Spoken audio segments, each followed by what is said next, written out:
तर सगळ्यात आधी फ्रेंड्स तुम्ही या ब्लाऊजचं फिटिंग बघू शकता। अगदी परफेक्ट आपलं जे फिटिंग आहे कटोरी ब्लाऊजचं आलेलं आहे। तर मुंड्यामध्ये सुद्धा बघू शकता की कुठेही तुम्हाला फुगा किंवा प्लेट दिसणार नाही। अगदी परफेक्ट आपला मुंडा सुद्धा बसलेला आहे। तर या ब्लाऊजचं कटिंग आपण या व्हिडिओमध्ये आज बघणार आहोत। हॅलो फ्रेंड्स, मी मेघाज बुटीक चॅनलवरती तुमचं अगदी मनापासून स्वागत आहे। तर आता आपण कटोरी ब्लाऊजला आपल्याला काय काय मेजरमेंट लागतं तर ते सगळ्यात आधी आपण इथे लिहून घ्यायचं आहे। तर इथे बघू शकता की 40 साइज कटोरी ब्लाऊज मी इथे घेतलेला आहे। छाती जी आहे आपली घेतलेली आहे 10 + 2 इंच 12। कमर जी आहे 9.5 घेतलेली आहे, 9.5 + 2 इंच। पूर्ण उंचीमध्ये आपण प्रत्येक वेळी 1 इंच वाढवायचं आहे। कटोरी 6.5 इंच घेतलेली आहे। जी क्रॉस पट्टी आहे 3 आणि 2.5 इंच घेतलेली आहे। तर आपला पुढचा जो गळा आहे 6 इंच घेतलेला आहे, मागील गळा 10.5 इंच घेतलेला आहे। पण तुम्ही तुमच्या हिशोबाने मागचा आणि पुढचा जो गळा आहे तुम्हाला जसं डीप आवडत असेल तितकं तुम्ही ठेवू शकता। तर शोल्डर मी तर 5.5 इंच घेतलेला आहे, मुंडा 6 इंच घेतलेला आहे आणि जी गळा रुंदी आहे 2.25 इंच घेतलेली आहे। जर तुम्हाला शोल्डरची पट्टी कमी पाहिजे असेल तर तुम्ही जी आपली गळा रुंदी आहे 2.5 इंच सुद्धा घेऊ शकता। तर आता इथं मी घेतलेला आहे कार्डशीट पेपर, तर सिंगल फोल्ड मी केलेला आहे आणि सगळ्यात आधी मी इथं पूर्ण उंचीचं माप टाकलेलं आहे 15.5 इंच। तर पेपरच्या पॅक बाजूला मी टाकलेला आहे 15.5 इंच, म्हणजे सगळ्यात आधी आपण इथं पूर्ण उंचीचं माप जे आहे तर ते टाकायचं आहे। तर त्यानंतर आता आपण इथं शोल्डरचं माप घेतलेलं आहे 5.5 इंच। तर तब्येत थोडी ठीक नसल्यामुळे आवाज तुम्हाला माझा थोडा चेंज वाटेल, पण थोडं इग्नोर करा। आणि त्यानंतर आता आपण इथं मुंडा घ्यायचा आहे। तर मुंडा जो आहे इथं घेतलेला आहे आपण 6 इंच।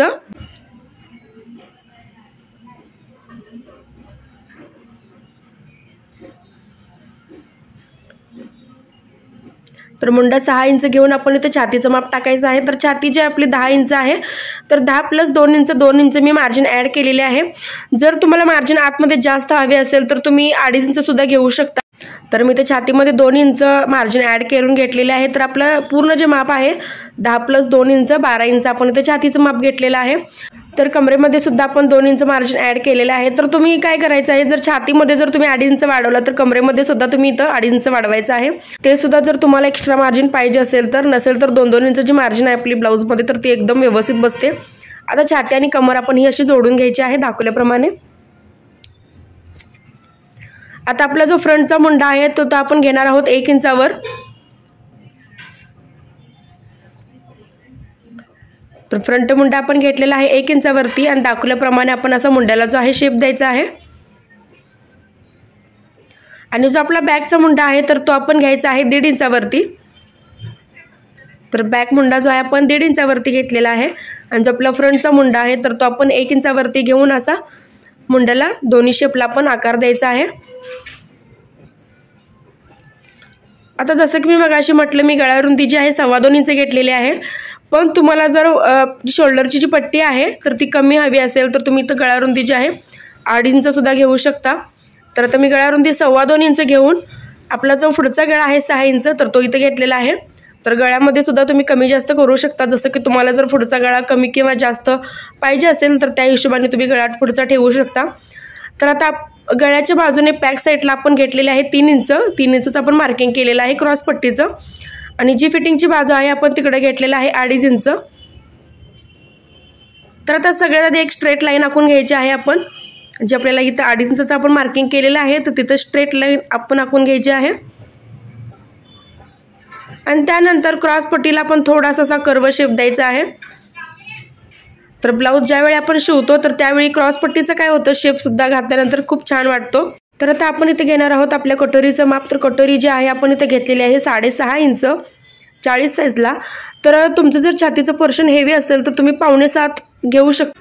तर आता मी इथे घेतलेलं आहे 6.5 कटोरीचं माप। त्यानंतर त्या 6.5 इंचाच्या मार्किंगवरती आपण अशी स्ट्रेट लाईन आखून घेतलेली आहे आणि गळ्यापासून वरती मी 1 इंचावरती मार्किंग केलेलं आहे, इथं बघू शकता। त्यानंतर एक स्ट्रेट लाईन आखलेली आहे आणि एक जी लाईन आहे आपण अशी क्रॉसमध्ये आखून घ्यायची आहे। तर दोन्ही या बघू शकता की आपण कशा लाईन इथं आखून घेतलेल्या आहेत। आणि त्यानंतर आपण आता कटोरीचा जो शेप आहे अगदी व्यवस्थित असा द्यायचा आहे। तर या लाईनमुळे काय होतं, आपला जो कटोरीचा शेप आहे अगदी व्यवस्थित आणि प्रॉपर बसतो। तर थोडासा आकार जो आहे मी फुगीर घेतलेला आहे आणि आता बघा एकदम मस्त आपला जो कटोरीचा आकार आहे अगदी परफेक्ट असा आलेला आहे। तर आता आपण देणार आहोत गळ्याला शेप पुढच्या। तर पुढचा सुद्धा गळा इथं बघू शकता थोडासा मी बाहेरून घेतलेला आहे। तर पुढचा जो गळा आहे तो थोडासा आपण बाहेरूनच घ्यायचा, जर आपण आतून घेतला तर गळा काय होतं घातल्यानंतर आखूड बसतो, पसरट बसत नाही। तर त्यामुळे पुढचा सुद्धा शेप देताना थोडासा आपला स्क्वेअर आकार आहे तर त्याच्या थोडासा बाहेरून आपण हा आकार जो आहे आपल्या गळ्याचा घ्यायचा आहे। तर आता आपलं पूर्ण असं जे मार्किंग आहे तर ते करून झालेलं आहे। तर आता आपण करणार आहोत कट। तर आता सगळ्यात आधी आपण इथं बॅक पार्टचा मुंडा जो आहे आपला कट करून घ्यायचा आहे। तर या पद्धतीमुळे काय होतं की आपला फ्रंट आणि बॅक जो आहे एकदम निघतात, आपल्याला कोणतेही सेपरेट फ्रंट आणि बॅक काढायला लागत नाहीत।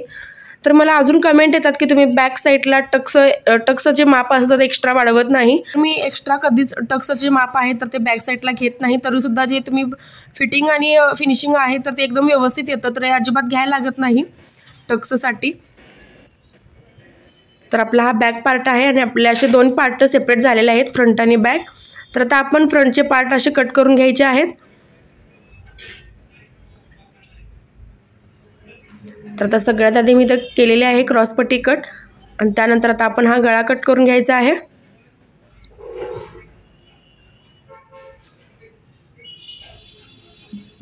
त्यानंतर आपला फ्रंटचा मुंडा आणि आपली ही कटोरी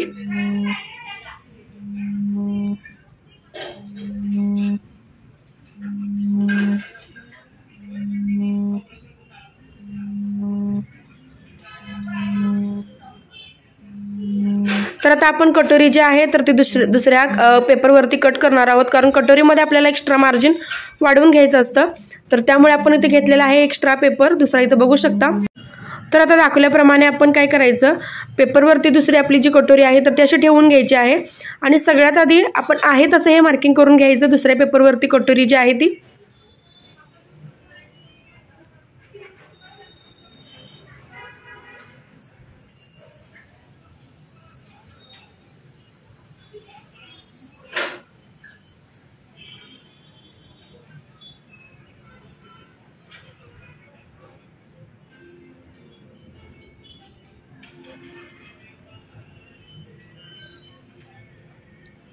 तर आता हे बघा आपण कटोरी दुसऱ्या पेपरवरती आहे तशी इथं मार्किंग करून घेतलेली आहे। तर आता दोन्ही साईडला आपण इथं 1.5 इंच वाढवून घ्यायचं आहे।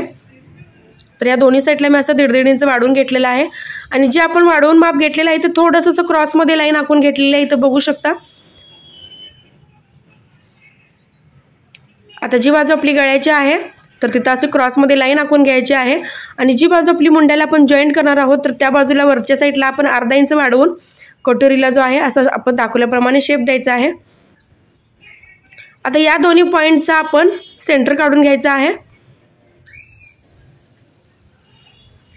तर हा बघा आपण असं सेंटर काढून घ्यायचा या दोन्ही पॉइंटचा। आता त्यानंतर 1.5 इंचावरती आपण हे वाढवून घ्यायचं आहे, एक आपण लाईन आखून घेतलेली आहे। त्यानंतर 1.5 इंचावरती आपण असा गोल आकार कटोरीला द्यायचा आहे।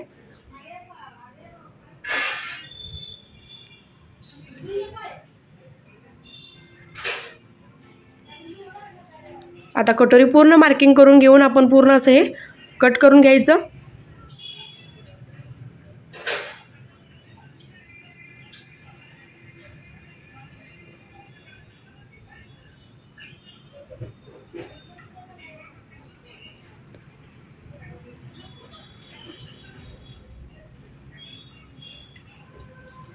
तर आता आपले सगळे पार्ट जे आहेत तर ते असे कट करून झालेले आहेत, इथं बघू शकता।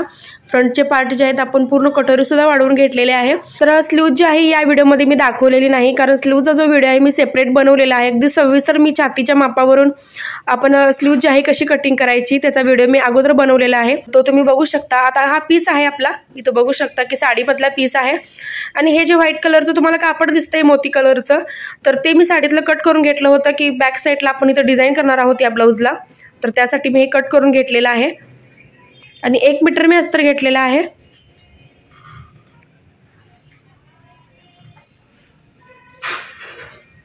आता सगळ्यात आधी आपण बॅक पार्ट जो आहे आपण इथं कट करून घ्यायचा आहे।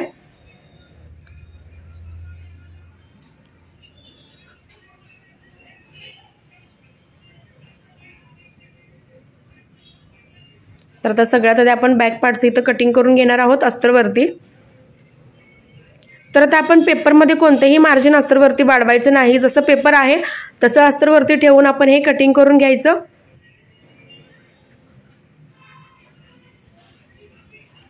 आता मी बॉटमला 1.5 इंच वाढवणार आहे बॅक साईडला, कारण बॅक साईडला जे आहे मी डिझाईन बनवणार आहे। तर इथं बघू शकता आपण आहे तसं इथं मार्किंग केलेलं आहे आपल्या बॅक पार्टला, आणि बॉटमला 1.5 इंच मी एक्स्ट्रा घेतलेला आहे कारण आपण याला डिझाईन बनवणार आहोत। आणि जी डिझाईन आहे तर ती 2 पार्ट कटिंग होतात सेपरेट सेंटरपासून, तर त्यामुळे एक्स्ट्रा कापड लागतं। तर त्यासाठी जर तुम्ही डिझाईन बनवणार नसाल तर जसं आहे तसं तुम्ही हे ठेवून कट करायचं आहे। बॅक पार्टमध्ये एक्स्ट्रा काही आपल्याला वाढवायचं नाही। जर तुम्ही सिंपल जर गळा शिवणार असाल तर अजिबात यामध्ये काही वाढवायचं नाही। तर फक्त मी इथं डिझाईन करणार आहे बॅक साईडला, म्हणून मी इथं 1.5 इंच बॉटमला वाढवलेलं आहे। तर आपल्याला हे लक्षात ठेवायचं आहे।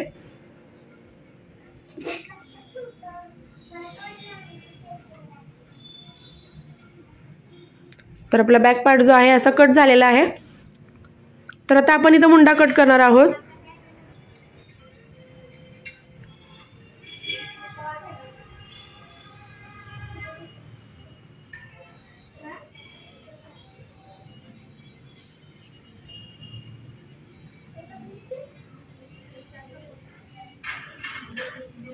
तर या ब्लाऊजमध्ये मी फक्त तुम्हाला यामध्ये कटिंग दाखवलेलं आहे। जर तुम्हाला स्टिचिंग बघायचं असेल तर माझे 2 व्हिडिओ आणि आहेत कटोरी ब्लाऊजचे, तर ते सुद्धा तुम्ही बघू शकता। अगदी परफेक्टली तुम्हाला मी त्यामध्ये सविस्तर सांगितलेलं आहे ब्लाऊज स्टिचिंग कसं करायचं।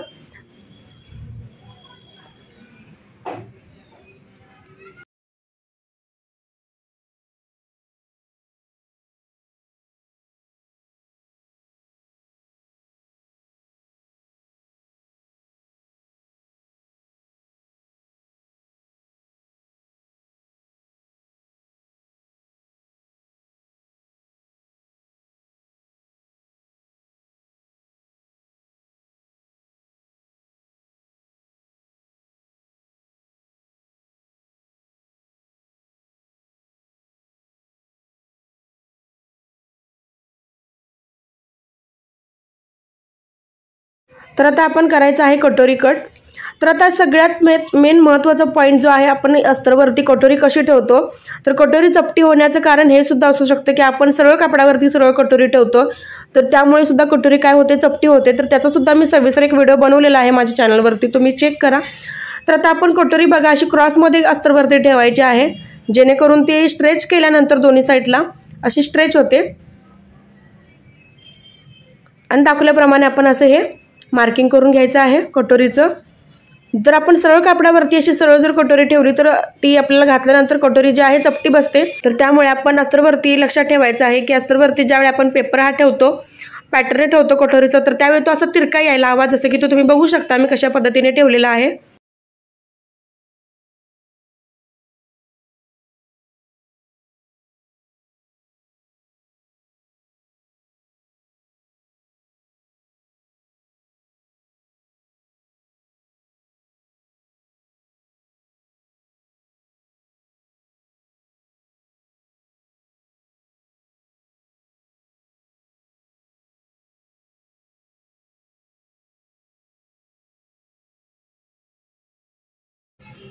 तर आता आपण इथं करणार आहोत आपली क्रॉस पट्टी। तर क्रॉस पट्टी यामध्ये मी डबल काढलेली आहे, तर तुम्ही सिंगलही काढू शकता। जर तुमच्याकडे कापड कमी असेल तर सिंगल काढू शकता।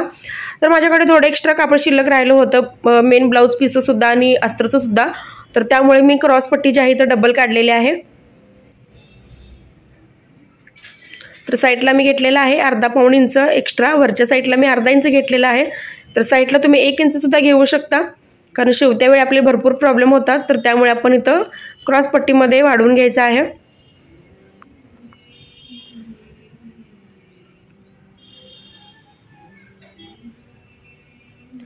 तर आपली क्रॉस पट्टी सुद्धा अशी कट झालेली आहे। तर आता या राहिलेल्या पार्टमध्ये आपण स्लीव्ज कट करणार आहोत। तर आता आपलं फ्रंट आणि बॅक पार्ट जे आहेत आपल्या कटोरीचे तर ते असे कट झालेले आहेत। तर आता आपण कट करणार आहोत आपल्या मेन पिसावरती।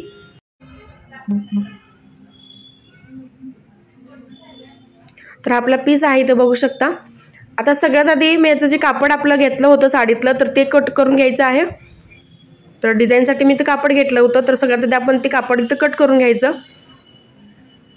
आता ही जी लहान धडी दिसते आपल्याला तर ही पाठीची धडी आहे, आणि आता त्यानंतर आपण हा सगळ्यात आधी बॅक पार्ट आपण असा पिसावरती ठेवून कट करून घ्यायचा। आणि त्यानंतर जसे आहे तसे पार्ट आपण या मेन पिसावरती ठेवून आपले अस्तरचे पार्ट जे आहेत कट करून घ्यायचे मेन कापडावरती।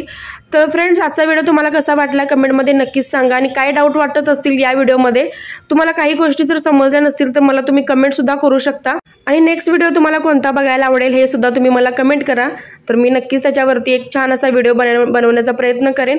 आणि माझ्या चॅनल जर तुम्ही नवीनच असाल तर सबस्क्राईब नक्की करा, सोबत बेल आयकॉनलाही क्लिक करा, जेणेकरून मी जो व्हिडिओ अपलोड करेल तर त्याची नोटिफिकेशन जे आहे तर ती सगळ्यात आधी तुम्हाला येईल।